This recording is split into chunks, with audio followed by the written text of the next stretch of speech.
Bonsoir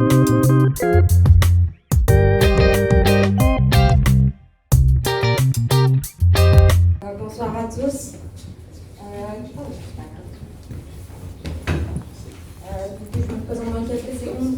Moi, c'est Lavinia, je suis internat en 4e année de mon internat en gynécologie obstétrique, que j'avais commencé d'ailleurs en Roumanie pendant seulement 6 mois. Et depuis 3 ans, j'ai décidé de déménager en France pour chercher de meilleurs terrains de stage pour ma formation.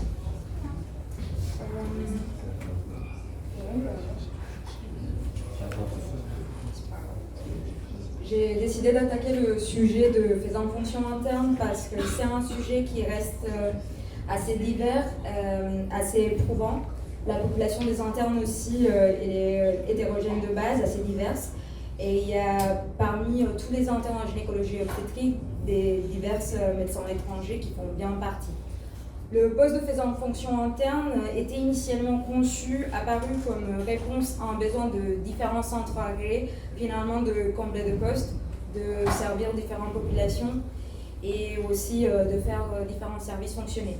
Ces postes, il existe dans absolument toutes les spécialités, mais nous, on va se concentrer tout d'abord sur celle de faisant fonction dans le service de gynécologie obstétrique. Et aussi, faut garder en arrière-pensée que c'est malheureusement un terme qui prête parfois à beaucoup de confusion, parce que par faisant fonction interne, on entend tous les externes qui viennent de passer leur SN, donc les internes en devenir, qui veulent prendre des terrains de stage pour se bien former. Merci. On entend aussi de médecins étrangers qui ont besoin finalement d'un temps d'accommodation pour soit qu'ils font partie de l'Union européenne ou hors UE, qui ont besoin d'un temps pour se familiariser avec un nouveau système médical, soit qu'on entend aussi des internes étrangers qui simplement cherchent des meilleurs terrains de stage pour avoir accès à une meilleure formation. Malheureusement, en présent, pour chaque catégorie, c'est un terme qui prête à la confusion. C'est un terme qui ne suppose pas forcément qu'on fait complètement et qu'on a le même droit juridico-administratif que tous les internes. Et c'est malheureusement la seule passerelle qui permet l'accès au terrain de stage en France. Que ça soit plus parlant pour tout le monde, les faisant fonction interne, tous les sous-entendus compris, font 12% de l'ensemble des internes de gynécologie obstétrique et des autres spécialités en France. Et ces tendances augmentent chaque année. Depuis 2013, elle a augmenté de 22,4%. Et au fin de l'année 2020, parmi 36 000 des internes français, 5 300 étaient de faisant fonction interne. Il n'y a pas de distinction entre les fonctions comprises, mais le pourcentage offert par la direction de la recherche et des études de l'évaluation et des statistiques offrait un pourcentage majoritaire pour les médecins étrangers. L'affectation de ce poste est décidée du coup par les directeurs d'hôpital et ça ne passe presque jamais par les instituts universitaires. Mais pourquoi tous ces internes et tous ces médecins choisissent la France ? En parlant avec différents cours internes qui font presque le même démarche que moi, on a conclu on va dire qu'on admire beaucoup et même si c'est pas tout le temps évident, on trouve qu'en France il y a un meilleur compagnonnage de côté de gynécologie obstétrique et un système qui, surtout par rapport aux pays venant du bloc de l'Est, se porte beaucoup plus de méritocratie. Il y a une distinction entre la sous-spécialité de gynécologie obstétrique et celle de gynécologie médicale qui fait aussi une meilleure formation au niveau de l'internat. L'école d'obstétrique, elle est aussi extrêmement prestigieuse. Parmi d'autres écoles d'obstétrique en Europe, je vous ai inclus du coup quelques citations de différents articles européens. Et aussi, la France, elle est connue pour le plateau technique et l'autonomisation des internes au travers de différentes associations qui ont un écho européen aussi, si c'est IRCAD, IFEMANDO.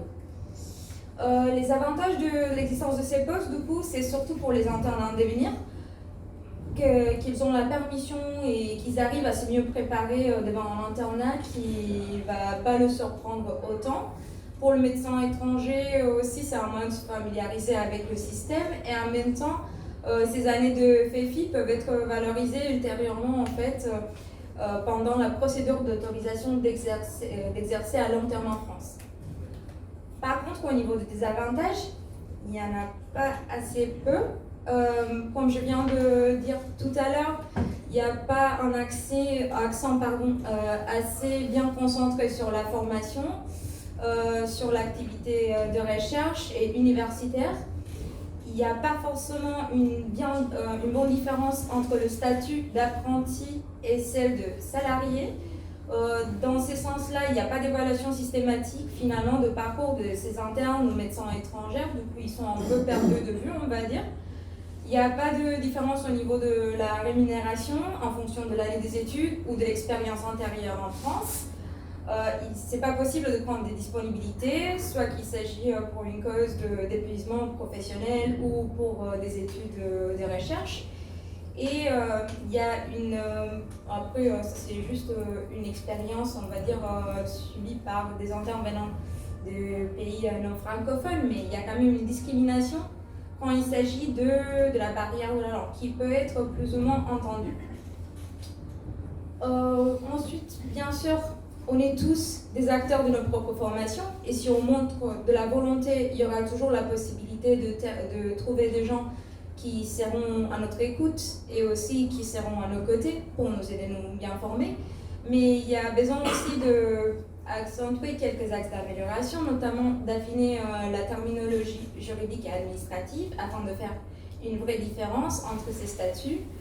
De ne pas oublier que ces populations restent quand même une population à risque sur le plan de la santé mentale et aussi sur le plan de travail concernant les rémunérations qui ne dépassent pas énormément le SMIC actuel et qui a besoin aussi d'une évaluation continue afin de les mieux intégrer en fait au niveau de la plage des internes français et de la formation en France. Merci.